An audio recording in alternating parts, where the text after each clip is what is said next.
people tune in every night to see what else you have to say. We appreciate you coming back with us again. Thank you. Let's talk about the other world outside of basketball right now.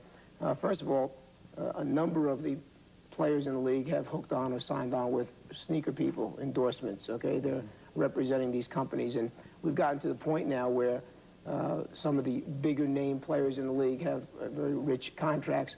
Yet I'm concerned, Nick, about people starting to drop off or get away from the endorsement of athletes because it's gotten out of hand. How do you feel about it? Well, I think a lot of the shoe companies are, they feel like they don't have to sign a lot of people to sell their shoes. I think what they're doing now, they're finding 1 or 2, maybe 5 guys who have a big name, guys who have drawing power, and they market those guys. But it depends on the company too. Then you have big name guys, and some companies don't want to promote them as well as other companies. So it's really a toss-up of who's the best companies to be with, and who's doing what for what kind of guys. So, like you say, it's kind of getting out of hand, but I think they're starting to cut back now, whereas they can have more control over how the promotional side is decided.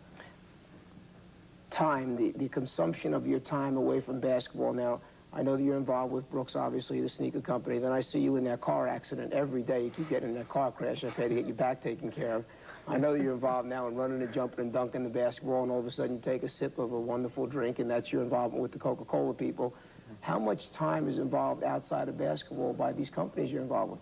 There's a lot of time involved, especially if you're with a company like a Coca-Cola who spends a lot of time with you, especially if you're doing commercials and stuff like that for them. It's not easy. It's something you have to work on, you have to get used to doing, and it's something I enjoy because I don't mind getting out there and doing those type of endorsements, but it's a lot of time spent outside of basketball. I think that the people need to understand that for you people to be successful, you need to budget your time and understand what has to fall in the proper place. And between the time we demand with basketball and the outside interest and the travel involved in the NBA, it's hard.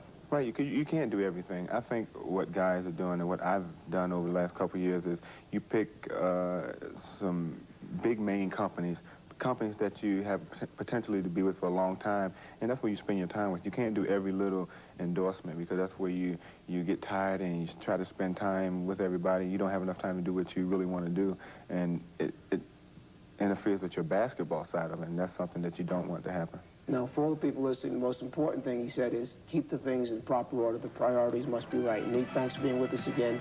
Marietta, thanks you. Couple of has a little gift for you. And you people at home, let's hope we have a great game tonight. We'll see you soon.